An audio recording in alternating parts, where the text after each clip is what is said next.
चलो, तो new point जो है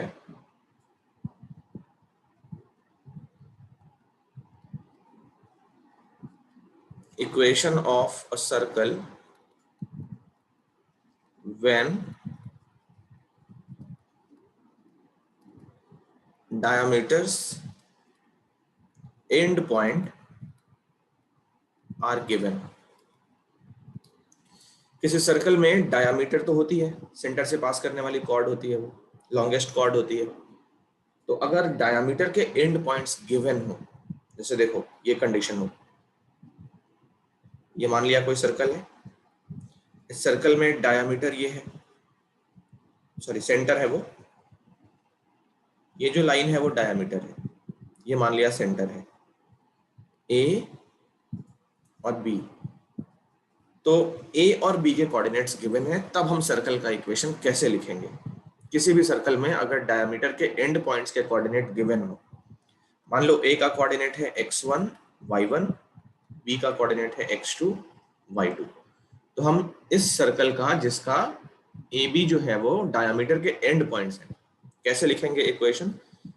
तो देखो इसका इक्वेशन इस सिचुएशन में क्या होगा, x minus x1 x minus x2 plus y minus y1 into y minus y2 equal to 0।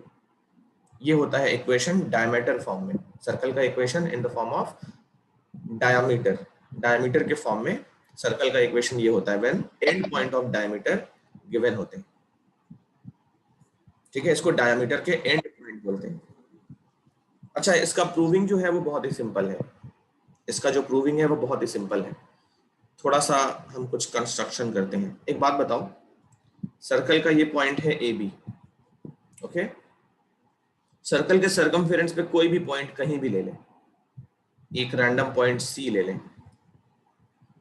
अब इस रैंडम पॉइंट पे क्या कंडीशन होगी कि ए से अगर सी को ज्वाइन करोगे इस तरीके से और बी से अगर सी को ज्वाइन करोगे इस तरीके से, तो ये एंगल 90 होगा। सबको पता है angle in the semi circle right angle होता है ना? Yes sir. तो ये एंगल 90 है। अब पॉइंट सी का लोकस हमको फाइंड करना है। लोकस के बारे में मैं बता चुका हूँ। पॉइंट सी कहाँ कहाँ मूव कर सकता है? क्या पॉइंट सी यहाँ जा सकता है? अगर पॉइंट सी वहां जा सकता है तो फिर ए सी और बी सी परपेंडिकुलर होने चाहिए, बट वहां तो परपेंडिकुलर होगा नहीं। तो कहने का मतलब इस परपेंडिकुलर वाली कंडीशन को लेते हुए पॉइंट सी कहाँ कहाँ मूव कर सकता है, वो पॉइंट सी का लोकस है। तो पॉइंट सी का लोकस हम फाइंड करने जा रहे हैं। ठीक है, अब देखो पॉइंट सी पे क्या कंडीशन है कि वो ए से और बी से जो लाइन सबटेंड कर रहा है वो 90 डिग्री पे इंक्लाइंड है। तो दो परपेंडिकुलर लाइंस का स्लोप हमको पता होता है -1 होता है। तो slope of A C into slope of B C, ये कितना होना चाहिए? -1 होना चाहिए, है ना? ए सी का स्लोप 2 पॉइंट फॉर्म में आता है, हमको लिखना है y minus y1 upon x minus x1। ये हो गया AC का स्लोप। BC का स्लोप भी 2 पॉइंट फॉर्म में आता है लिखने, y minus y2 upon x minus x2, और इसका प्रोडक्ट कितना होना चाहिए? -1 होना चाहिए। अब नीचे के दोनों नंबर्स को RHS में ले जाएंगे,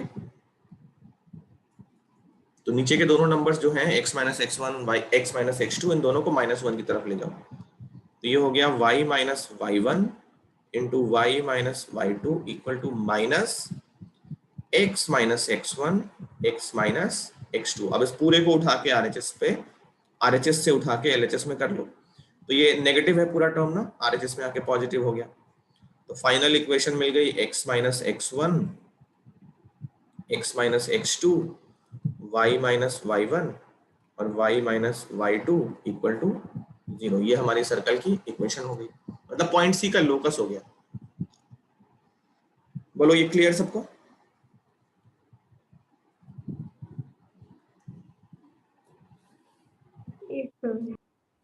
अगर डायमीटर के यस एंड सर। तो इस तरीके से हम सर्कल का इक्वेशन निकाल सकते हैं। नेक्स्ट पॉइंट जो है, कई बार क्या होता है, तुमको एक सर्कल का इक्वेशन दिया होता है, जैसे इस पॉइंट का नाम, इस टॉपिक का नाम क्या है? Position of a point WRT, देखो WRT लिखा हो ना, इसका मतलब समझना विद रिस्पेक्ट टू, ये वर्ड बहुत फेमस है, विद रिस्पेक्ट टू, ठीक है। W.R.T. जहां पे भी लिखा हो मतलब है विद रिस्पेक्ट टू, ये वर्ड हम बहुत यूज करेंगे। Position of a point with respect to a circle, circle के रिस्पेक्ट में किसी पॉइंट का पोजीशन कहाँ होगा, क्या वो पॉइंट सर्कल के अंदर होगा या सर्कल के बाहर होगा या सर्कल के सर्कमफेरेंस पे होगा। तो हम स्टैंडर्ड इक्वेशन की बात करेंगे, ठीक है। ये मान लिया कोई सर्कल है, इसका ये सेंटर है O। अब देखो, if the equation of a circle be X square plus Y square plus 2gx plus 2fy plus c equal to 0, ये सर्कल का स्टैंडर्ड इक्वेशन है ना। अब इस इक्वेशन में हम कुछ अजम्पशन करेंगे। देखो जो LHS का क्वांटिटी है ना पूरा, इसको हम S ले लेते हैं,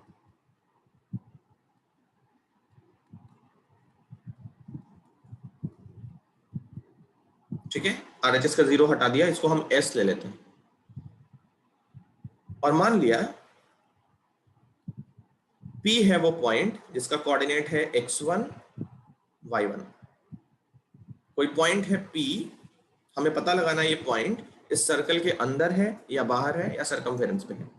तो इस पॉइंट का लोकेशन हमें बताना है with respect to this given circle. तो सर्कल के इक्वेशन को हमने S ले लिया, इक्वल टू 0 हटा दिया वहां से, एंड P जो है वो ये हो गया। अब नॉर्मल लैंग्वेज में हम क्या बोलते हैं, नॉर्मल लैंग्वेज में हम क्या बोलते हैं, सर्कल का डिस्टेंस फ्रॉम P, मतलब डिस्टेंस जो होता है सेंटर से, मान लिया वो पॉइंट P है, तो नॉर्मल केस में हम ये बोलते हैं, पहला केस, अगर OP मतलब सेंटर से उस पॉइंट का डिस्टेंस, ये अगर रेडियस के इक्वल है, तो पॉइंट कहाँ लाई करता है, सर्कमफेरेंस पे। वो पॉइंट कहाँ लाई करता है, सर्कमफेरेंस पे लाई करता है। सेकंड हम ये बोलते हैं कि अगर OP रेडियस से बड़ी लेंथ का है, तो ये पॉइंट आउटसाइड लाई करता है। और थर्ड कंडीशन हम ये बोलते हैं कि अगर OP रेडियस की लेंथ से छोटा है, तो वो सर्कल के इन साइड में लाई करेगा, इंटीरियर में लाई करेगा। ये तो हम बोलते ही है, इनको पता है। अब इक्वेशन के फॉर्म में हम ये नहीं करते हैं, हम ये कर सकते हैं, वैसे ये भी कर सकते हो, जैसे सर्कल का इक्वेशन से सेंटर फाइंड कर सकते हो, सेंटर से उस पॉइंट का डिस्टेंस निकाल लो और सर्कल का रेडियस भी फाइंड कर लो, और इनको कंपेयर करके ये रिजल्ट से आंसर ले सकते हो, बिल्कुल सही है। बट एक वे होता है फिर भी, और एक दूसरा वे भी है निकालने का। अगर इक्वेशन दिया हो और पॉइंट दिया हो तो हम कैसे निकाल सकते हैं, ये बात मेरी समझ में आ रही है कि ये भी मेथड काम कर जाएगा। अब हम क्या करेंगे, इस S के लिए और इस P के लिए हम एक नया चीज कैलकुलेट करेंगे। Calculate S1। S1 कैसे निकालोगे, by putting x equal to x1 and y equal to y1 in S, ठीक है। इस सर्कल के इक्वेशन में क्या करोगे, x की जगह पे x1, y की जगह पे y1 डाल के S1 कैलकुलेट करोगे। तो S1 जो होगा ये एक प्योरली न्यूमेरिकल वैल्यू होगा, यस और नो। S1 में कोई भी कांस्टेंट टर्म नहीं होगा, ये एक नंबर होगा, 5, 8, 9, 10, 13 इस तरीके से, हाँ या ना।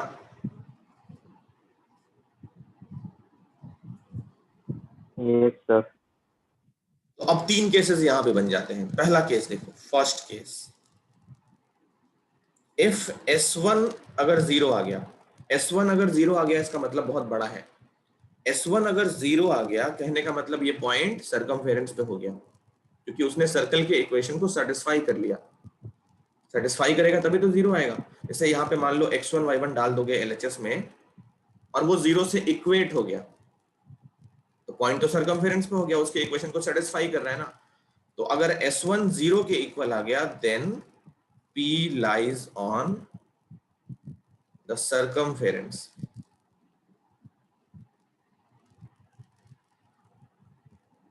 circumference of the circle। ये बात क्लियर बोलो।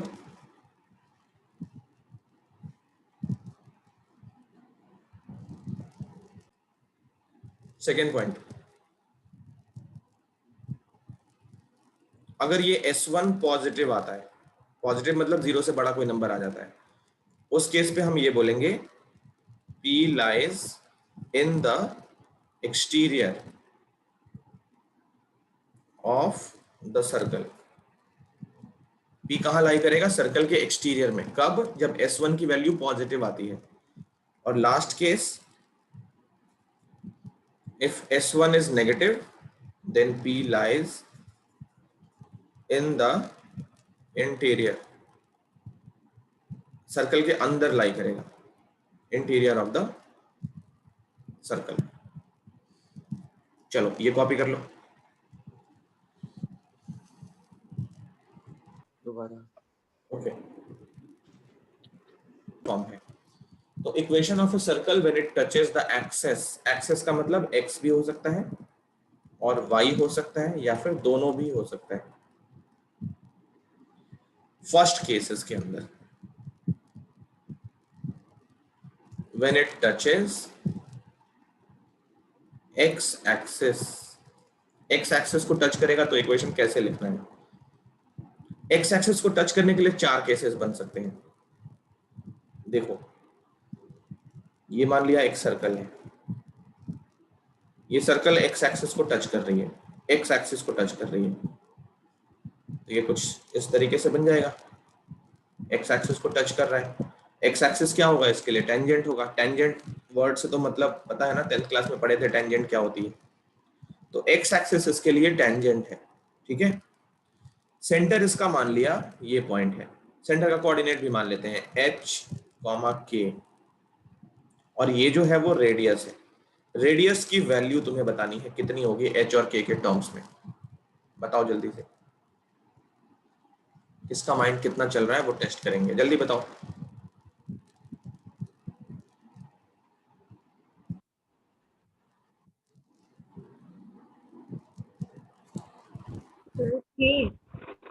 Very good. इसका रेडियस कितना होगा? k के इक्वल होगा। कैसे? इस पॉइंट का डिस्टेंस फ्रॉम x एक्सिस निकालना है, तो इस पॉइंट का y कोऑर्डिनेट। कोऑर्डिनेट ज्योमेट्री में डिस्टेंस फार्मूला प्रूव करते वक्त मैंने ये समझाया था कि कोई भी पॉइंट हो P, मान लिया इसका कोऑर्डिनेट है 3,5, तो इस पॉइंट का डिस्टेंस अगर x एक्सिस से चाहिए तो वो इसका y कोऑर्डिनेट होता है। इस पॉइंट का डिस्टेंस अगर y एक्सिस से चाहिए तो वो इसका x कोऑर्डिनेट होता है। क्यों? ये 3 है और ये 5, ये 90 पे होता है। तो ये फंडा होता है, बेसिक लॉजिक होती है। तो इस पॉइंट का डिस्टेंस हमको चाहिए x एक्सिस से, क्योंकि x एक्सिस टेंजेंट है, और x एक्सिस से डिस्टेंस क्या लेंगे? परपेंडिकुलर, क्योंकि रेडियस ये वाली मान लिया और ये टेंजेंट बोल रहे हैं तो 90 डिग्री एंगल होगा। तो इस पॉइंट का इस लाइन से मिनिमम डिस्टेंस क्या होगा? रेडियस ही होगा, तो मतलब y कोऑर्डिनेट, तो रेडियस इसका k हो गया। अब ये फॉर्मेट हमको पता है कि सर्कल का सेंटर दिया हो, रेडियस दिया हो, तो इक्वेशन कैसे लिखते हैं? क्या फॉर्मेट है? x माइनस एक्स नॉट का whole square, y minus Y naught का whole square equal to R square. ये हमने जो टेबल बनाई थी ना, उसमें सेकंड वाला फॉर्म है, जब centre x nought Y nought पे हो, इसका centre x nought Y nought है एंड रेडियस r है। ये फॉर्म हमने पढ़ा था जब टेबल बनाए थे ना पिछली क्लास में। तो सेकंड वाला जो फॉर्म लिखा था, centre x nought Y nought radius r, ये फॉर्म हम हमेशा यूज करेंगे जब भी हमको सेंटर का कोऑर्डिनेट दिया हो और रेडियस दिया हो। चलो वैल्यू पुट करते हैं। तो x minus H whole square, Y minus K whole square equal to K square, ठीक है, इक्वल टू रेडियस मतलब के स्क्वायर। तो ये बन गया एक्स स्क्वायर। देखो इसको ना जल्दी से सर्कल की इक्वेशन कैसे लिखते हैं वो सुन लो। अब इसको तुम एक्सपैंड करोगे, फिर लाइक टर्म्स एक साथ रखोगे, बहुत टाइम लग जाएगा। इसको देखते सीधे इक्वेशन कैसे लिखेंगे वो चीज देखो। पहले तो तुम्हें माइंड में सर्कल का स्टैंडर्ड इक्वेशन होना चाहिए। ये फॉर्मेट तुम्हारे माइंड में होना चाहिए। तो इस फॉर्मेट में क्या है? सबसे पहले एक्स स्क्वायर का टर्म है, तो इन सारे टर्म्स को ऑब्जर्व करो, कहां से तुमको एक्स स्क्वायर मिलने वाला है। तो ए स्क्वायर पहले टर्म का मैंने फर्स्ट टर्म का a minus B whole square expand करोगे तो एक्स स्क्वायर पहले टर्म से मिल जाएगा, तो वो लिख लो। अब बाकी टर्म्स को छोड़ दो, बाकी टर्म्स मतलब एक्स स्क्वायर मिलेगा प्लस एच स्क्वायर मिलेगा माइनस 2hx भी मिलेगा, बाकी दोनों को छोड़ दो। एक्स स्क्वायर टर्म लिख लिया। अब वाई स्क्वायर टर्म कहां से मिलेगा? इस ब्रैकेट के फर्स्ट टर्म से, तो वाई स्क्वायर लिख लो, हो गया, ये टर्म भी हो गया। अब एक्स का टर्म चाहिए, एक्स का टर्म कहां से मिल सकता है? दूसरे टर्म से तो मिलेगा ही नहीं, Y minus K whole square में एक्स एक्स तो होगा ही नहीं, एक्स तो इसी में होगा, तो वो क्या होगा? 2ab वाला बचा होगा, तो माइनस 2ab एक्स का टर्म हो गया। वाई का टर्म कहां से मिलेगा? देखो, वाई का टर्म इसमें से मिलेगा, माइनस 2ky, ये भी हो गया। अब कांस्टेंट टर्म कहां कहां से मिलेगा? तो एक बार यहां से मिलेगा एच स्क्वायर, यहां से मिलेगा के स्क्वायर, तो वो लिख लो H square plus K square, और आरएचएस पे कितना है? के स्क्वायर। ये हमारा सर्कल का इक्वेशन एक लाइन में हमने लिख लिया। अब इसमें से के स्क्वायर कैंसिल हो रहा है, तो जो इक्वेशन मिल रही है वो मिल रही है X square plus Y square minus 2hx minus 2ky plus H square equal to 0। ये हमारी सर्कल की इक्वेशन हो जाती है जब ये एक्स एक्सिस को टच करती है। अच्छा, इस इक्वेशन को याद करने की जरूरत नहीं है, जो जो याद करना है वो मैंने बता दिया है, इसको याद नहीं करना है, ठीक है? इसको याद नहीं करना है, यही प्रोसीजर हमको फॉलो करना है। ये मैंने इस एक तरीके से जनरल वे में इसका इक्वेशन निकाल के दिखाया है। अब तुमको मान लो कोई क्वेश्चन दे दिया, कोई क्वेश्चन दे दिया, बोल दिया सर्कल का सेंटर है 5,3 पे और ये टच करता है, ऐसे बोल दिया it touches x axis. Equation बताओ, तो एक्स एक्सिस को टच करेगा, ये हमारा एक्स नॉट वाई नॉट हो गया। इसका रेडियस बताओ क्या होगा? अगर ये एक्स एक्सिस को टच करता है तो रेडियस 3 हो गया, हाँ या ना? तो यस सर। इक्वेशन लिखोगे X minus 5 whole square Y minus 3 whole square equal to 9। इसको सॉल्व कर लोगे, तो ये फॉर्मूला याद करने की जरूरत नहीं है, ठीक है? ये फॉर्मूला याद करने की बिल्कुल भी जरूरत नहीं है, आगे बहुत सारे फॉर्मूले मिलेंगे जो हमको याद करना है। तो माइंड की ना एक कैपेसिटी होती है कि क्या क्या याद कर सकते हो, इसको याद करने की बिल्कुल भी जरूरत नहीं है। ये प्रोसीजर माइंड में रखो कि जब सेंटर दिया हो और रेडियस हमको निकालना पड़ जाए इसी सेंटर के कोऑर्डिनेट से, क्योंकि वो किसी ना किसी एक्सेस को टच कर रहा है, तो कौन सा प्रोसीजर फॉलो करके हम इक्वेशन फाइंड करते हैं। तो ये प्रोसीजर है, प्रोसीजर तुमको माइंड में रखना है, याद नहीं करना है, ठीक है? नंबर 2, अच्छा एक्स एक्सिस में मैंने बताया 4 केसेस हो सकते हैं। 4 केसेस बहुत ही ऑब्वियस है, एक्स एक्सिस को कोई भी सर्कल 4 तरीके से टच कर सकती है। 4 तरीका कौन कौन सा है?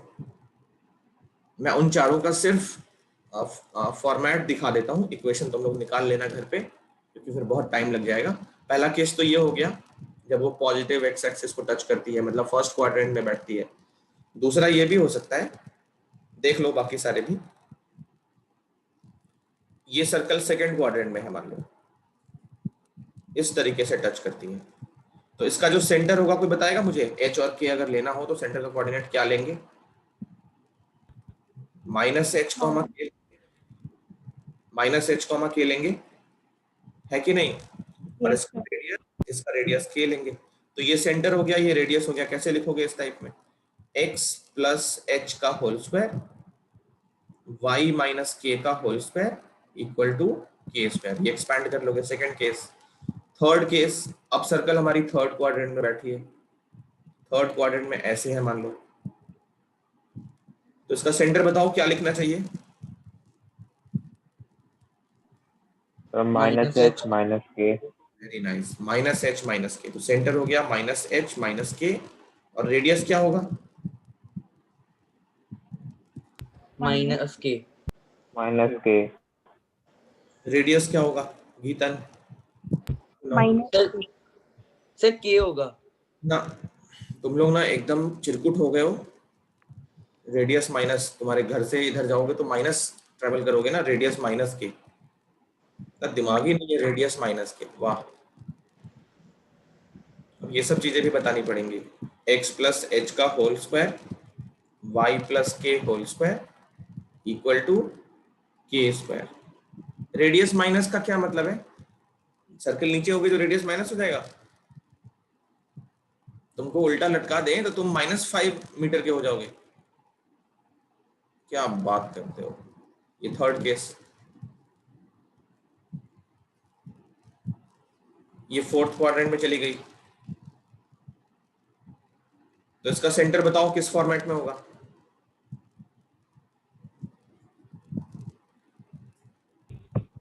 H comma minus K. h comma minus K, और रेडियस फिर माइनस होगा ना, No.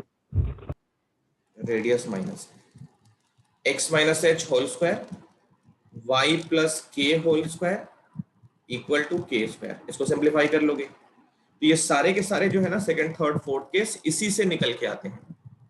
ठीक है, तो ये फर्स्ट फॉर्मेट तुमको माइंड में रखना है, कॉपी करना है इसको, और बाकी 2 3 4 second case, third case, fourth case, इनका फिगर बना के 4 लाइन जगह छोड़ के आगे चलेंगे। जल्दी से कंप्लीट करो इतना। तो जब ये y एक्सिस को टच करेगी ऐसे ही 4 केसेस बनेंगे, है ना, ऐसे ही 4 केसेस वहां पे भी बनेंगे। तो ये मान लिया हमारी x एक्सिस हो गई और ये हो गई y एक्सिस। अब सर्कल y एक्सिस को टच कर रही है। ठीक है, सेंटर फिर से मैंने h कॉमा k लिया है। अब बताओ इस बार रेडियस कितना होगा? ये रेडियस कितना होगा? H. Sir H. Very good, h। तो इसका सिर्फ एक केस मैं पूरा लास्ट तक दिखा देता हूँ, ये चारों केसेस बाकी कर लोगे। इधर से पास करेगी तो थर्ड में होगा, फोर्थ में होगा, तो कैसे होगा वो तुम निकाल लोगे। इसी तरीके से निकालना है। ठीक है, मैं सिर्फ फर्स्ट केस डिस्कस कर लेता हूँ। तो centre h comma K, radius हो गया h, इक्वेशन हो गया x minus X nought whole square y minus Y nought whole square equal to R square. R इस बार h है। एक बार में इक्वेशन लिखें तो x square plus Y square minus 2hx minus 2ky plus H square plus K square equal to H square. इस बार H square cancel, तो ये मिल गया X square plus Y square minus 2hx minus 2ky plus K square equal to 0। ये हमारी circle का final format आता है। थर्ड केस में ये है कि सर्कल दोनों एक्सेस को एक साथ टच करे तो क्या होगा? दोनों एक्सेस को एक साथ टच करे, क्या ऐसा पॉसिबल है कि सर्कल एक्स को भी टच करे, वाई को भी टच करे?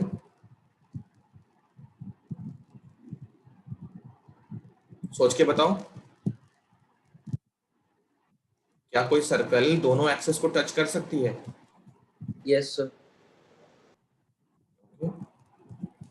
थर्ड केस, इसमें 4 हैं, मतलब 3 और हैं, वो बना लेना। ठीक है, when it touches both the axis, ठीक है, दोनों एक्सेस को टच करे तो क्या होगा? तो ये थोड़ा सा मैं बनाता हूं सही से, पहले फिगर बन जाए। पहले एक सर्कल बनाओगे, अब ये मान लिया हमने एक्स एक्सिस को टच कर लिया, और इस तरीके से मान लिया हमने वाई एक्सिस को भी इसने टच कर लिया। तो अगर सेंटर इसका h कॉमा के है तो h और k में क्या रिलेशन होना चाहिए? कौन बताएगा? Sir H is equal to K. बहुत बढ़िया आरुष, वाओ। इस केस में h और k दोनों इक्वल होंगे। इक्वल नहीं होंगे तो ये फिगर बनेगा ही नहीं। तो ये जो रेडियस है ना वो h भी होगा और k भी होगा, यानी कि दोनों इक्वल होंगे। ऐसी सर्कल में इसे मान लिया सेंटर का कोऑर्डिनेट 3,3 है, तो वो जरूरी नहीं है कि एक्स वाई दोनों को टच करे, अदर वे राउंड पॉसिबल नहीं है। सुनो, मान लिया कोई सर्कल है, उसका सेंटर है P 3,3, तो इस सर्कल के पास, इस सेंटर पे एक सर्कल ऐसी बन सकती है जो एक्स को भी टच करे, वाई को भी टच करे। बट अगर ये सेंटर दे दिया तो गारंटी के साथ एक्स और वाई को टच करेगी, ये हम नहीं कह सकते। देखो, दोनों पॉइंट इक्वल है, तो इस पॉइंट पे बहुत सारे सर्कल बना सकते हैं। तो पता है ना, किसी भी पॉइंट पे हम infinite number of concentric circles बना सकते हैं। तो ये पॉइंट मान लिया 3,3 है, एक सर्कल ये बना लिया, एक ये बना लिया, एक ये बना लिया। बनाते बनाते एक ऐसी सर्कल भी आएगी जो x को भी टच करे, y को भी टच करे, इस तरीके से। ये सारी कॉन्सेंट्रिक सर्कल्स होंगे। हाँ, अगर सर्कल का सेंटर मान लो 1,5 दे दिया तो कोई चांस ही नहीं है कि इस पॉइंट पे ऐसी सर्कल बन जाए जो x को भी टच करे, y को भी टच करे। ये बात है। ओके, तो सर्कल में अगर x और y कोऑर्डिनेट इक्वल नहीं है तो वो सिर्फ x को टच कर सकती है या सिर्फ y को टच कर सकती है, दोनों को टच करने का कोई चांस नहीं है। हाँ, लेकिन अगर एक्स और वाई दोनों इक्वल है, भले वो इस तरीके से हो, मान लो p -2, -2, ये भी टच कर सकता है, ठीक है। तो ऐसे सिचुएशन में पॉसिबल है कि वो x को भी टच करे, y को भी टच करे। तो वही केस है, यहाँ पे h और k क्या होंगे, इक्वल होंगे। तो इक्वेशन कैसे लिखोगे, x - h whole square y - k whole square equal to h या k कुछ भी ले सकते हो। तो उस केस में एक काम कर लो, पहले h और k दोनों इक्वल है ना, उनको स्मॉल a ले लो, तो बेटर रहेगा इस तरीके से प्रोसीड करना। h और k को स्मॉल a ले लो, तो इक्वेशन क्या बनेगी, x - h, ये तो फॉर्मेट है हमारा, वो लिख ले पहले, y - k whole square equal to r square. अब देखो यहाँ पे r भी हमारा a हो गया, तो इक्वेशन बनेगी x - a whole square y - a whole square equal to a square. तो फाइनल आंसर क्या होगा, x square plus y square -2ax -2ay और प्लस एक ही a स्क्वायर बचेगा, क्योंकि दो a स्क्वायर में से एक a स्क्वायर RHS से कट गया है, और ये इक्वल टू 0। चलो कॉपी कर लो, इसमें भी 4 केस बनेंगे, ठीक है, इसमें भी 4 केसेस बनेंगे, ध्यान रखना। एक केस हमारा इधर से बनेगा ऐसे, एक नीचे से बनेगा, और एक इधर से बनेगा, वो कर लेना तीनों। इसमें भी 3 केस और हैं, 3 केस और हैं, तो ये कॉपी करके, जैसे ये वाला कॉपी करके एक पेज जगह छोड़ दो, और ये वाला कॉपी करके फिर एक पेज जगह छोड़ दो, कंप्लीट कर लेना सारी चीजें। इतना करके बताओ, फिर हम चलते हैं एक्सरसाइज में, क्योंकि अब कॉन्सेप्ट ज्यादा कराने लगेंगे, फिर 3 दिन इसी में लग जाएगा। तो ये करके हम चलेंगे एक्सरसाइज में, जल्दी से कॉपी करो, बताओ हो गया सबका। सर एक Yes, मिनट sir. बस। अच्छा अच्छा, ओके। जिनका हो गया वो एक्सरसाइज निकाल लो अपनी अपनी बुक पे।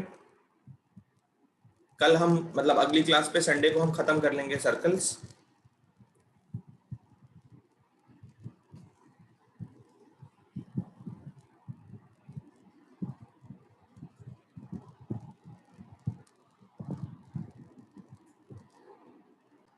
तो अब चलते हैं एक्सरसाइज में, कॉन्सेप्ट हमने काफी ज्यादा कर लिए। मैं 1 मिनट में क्वेश्चंस अपलोड करता हूं, तब तक अपनी अपनी बुक पे एक्सरसाइज निकाल लो सर्कल्स वाली, हम उसको सॉल्व करेंगे।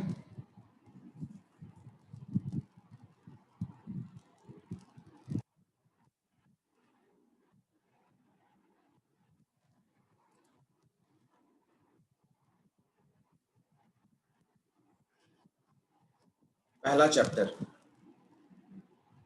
सर्कल, 11.1 का फर्स्ट चैप्टर सर्कल। ये देखो,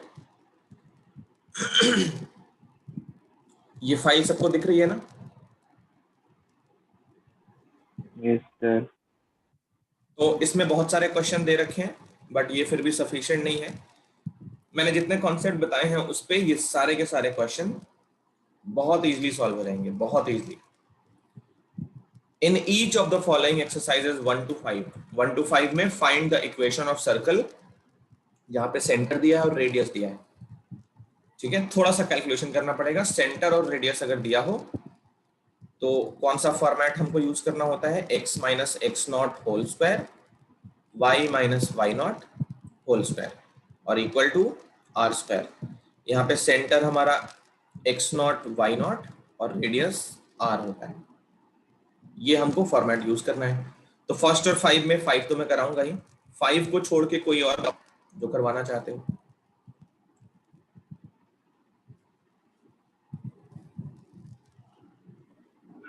नो सर।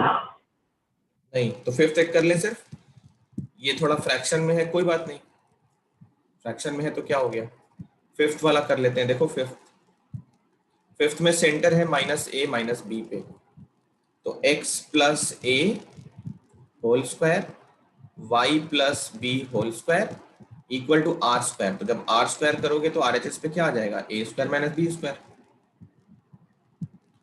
इक्वेशन मिल रही है x square plus y square plus 2ax plus 2by plus a square plus b square equal to a square minus b square. A square cancel, ये b square इधर आ गया, तो x square plus Y square plus 2ax 2by और 2b square equal to 0। ये हमारा equation हो गया। बोलो क्लियर?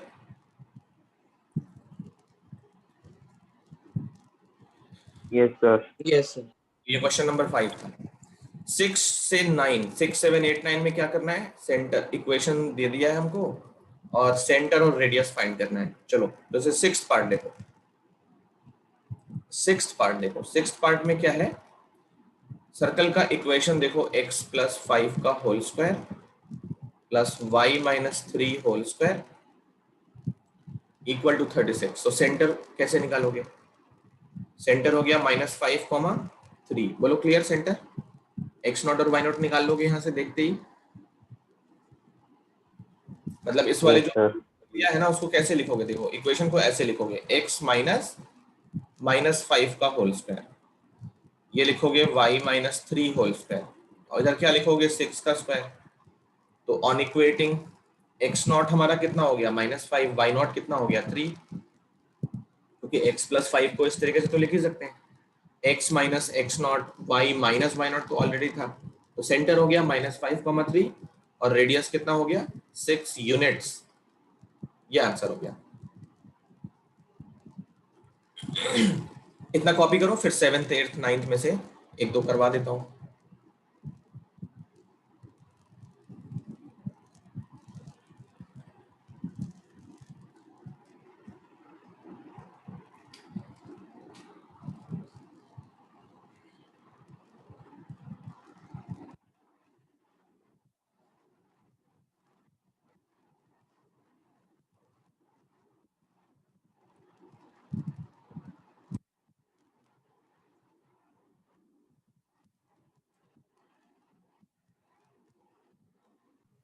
तो मेरा 5 है अभी, मैं जाऊँ? अच्छा ओके, ठीक है, जा सकते हो। तो 7th को ना हम दो मेथड से करेंगे। 7th जो क्वेश्चन है इसमें सर्कल का इक्वेशन है X square plus Y square minus 4x minus 8y minus 45 equal to 0। तो पहले तो हम अपने ओरिजिनल फॉर्मेट से इक्वेट करके सेंटर का रेडियस, सेंटर और रेडियस निकाल लेते हैं। हमारा फॉर्मेट क्या होता है? X square plus Y square plus 2gx plus 2fy plus c। इसमें सेंटर कितना होता है? -g माइनस f, रेडियस होता है g square plus f square minus c। तो निकालो सेंटर, -g माइनस f। देखो सेंटर निकालने के लिए हमको -g और -f चाहिए। तो इस पूरे में 2g की वैल्यू कितनी है? x का कोएफिशिएंट -4, ठीक है, और 2f कितना है? -8। तो यहाँ से g की वैल्यू क्या आएगी? -2 और f की वैल्यू क्या आएगी? -4। तो -g हो गया 2 और -f हो गया 4। तो सेंटर मिल गया 2,4। ये समझ आ रही है बात? सेंटर हो गया 2,4 और रेडियस कितना हो गया? g square plus f square minus c। चलो वैल्यू पुट करो। g का स्क्वायर मतलब हो गया 4, f का स्क्वायर 16 और माइनस ऑफ -45, ये हो गया c।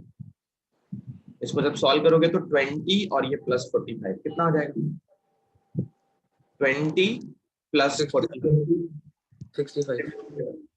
65 का रूट नहीं निकलता है, तो यही आंसर हो गया, √65 यूनिट्स। ये रेडियस हो गया। अब देखो एक और मेथड है करने का, एक और मेथड है करने का। तुम्हारे स्कूल में शायद ये वाला मेथड करवाया जाए, जो मैं अभी करने वाला हूँ, शायद ये वाला मेथड वो करवाएं। इसमें क्या करते हैं? इस फॉर्मेट को हम इस फॉर्म पे ले आने की कोशिश करते हैं।